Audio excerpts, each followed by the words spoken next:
There's never a frown with Jerry Brown and his bird of the month. Well, after that snazzy little jingle, we have on the line, missing in action, as it were, for a month or so, Jerry Brown. Are you there, Jerry? Yes, thank you. How have you been, Jerry? I hear you've moved away. We've been in North Wales for 2 months now, and the time is flying by. And we're keeping busy, and we're walking every day and exploring and taking mother-in-law to shops and keeping fit, and Fantastic. Are you only walking because the transport is really bad there? No, we're walking for health reasons. Excellent. Now tell me, so are you on the coast?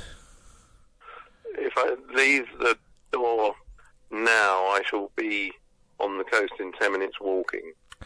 And what sort of birds do you see in Wales, North Wales, that you don't see down in, well, wherever you were, Essex, weren't you?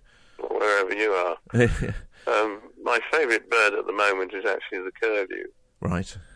This is a large wading bird that nests in the uplands in Wales. The numbers are decreasing. They're not sure why. The summer population, I think possibly there'd been a good breeding season when we found a flock of 400 or so. Wow. The beautiful thing about the curlew is when it flies, it calls. So it's calling its name, curlew. Oh, right. And you can be under a flock calling.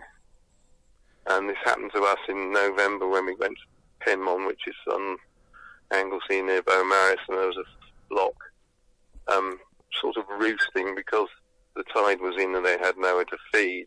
And all of a sudden they decided the tide's going out, they'd fly off and start feeding on the edge of the sea. Right. And they flew over us, and I thought, that's lovely. That is like, wow. It's like a murmuration, but better. Yes, a murmuration of starlings, yes. So they're called curlew because that's the sound they make. Yeah. Okay. I always imagine curlews having curved beaks. I don't know, bills. Well, they do as well. They do that as well. Okay. So I'm not wrong. No, you're not wrong, but the name is because of the call they make. And is that Jerry going to be your bird of the month? That could be my bird of the month. Yeah.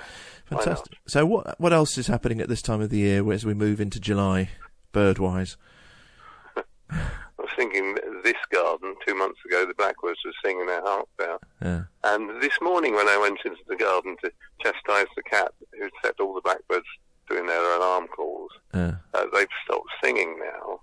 And the amount of birdsong is reduced because most garden birds are singing to attract mates or to say, we are here. They don't need to do that so much now. So they're not singing as I kind of thought, just when they see the sun come up or the light come up. They're singing less now. Right. The other thing that would be happening, although we haven't got feeders up, is the number of young birds. You can get bird feeders that are overwhelmed with blue tits and grey tits, which happened in Buckhurst Hill. Mm. But we haven't got feeders up here, and of course, it's totally different here. So when you say you haven't got feeders, what do you mean? You haven't got bird feed out for them? Bird feeders up. Yes, okay.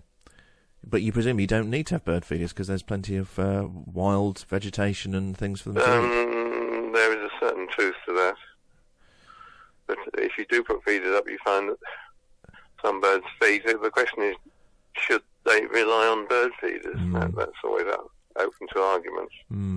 Yeah, I mean, where we live, obviously, we live in near Dartford, and we have birds feeding, and then of course it's the pigeons that come and pick up the seeds off the ground that the birds flick off. Yeah.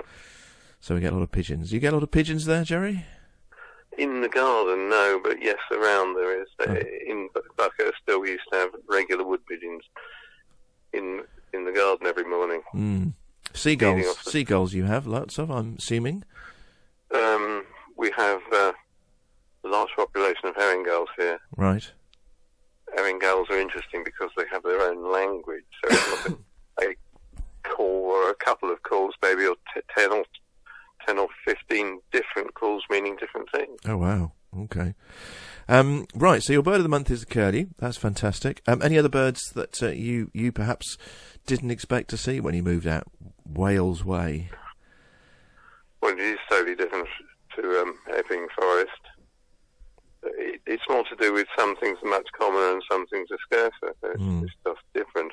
We haven't been very high yet. We haven't explored the Gwydir, which is the forested area. We've done a bit of coastal walking and been to Kemlyn, which has 4,000 pairs of terns breeding. Wow. It's an amazing sight. Wow.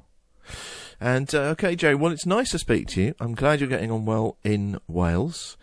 Do you have a record request for us that you'd like us to play? Well, of course, on the bird motif, there's a song by King Crimson. Right. On the LP Islands. And it's Song of the Gulls. Song of the Gull.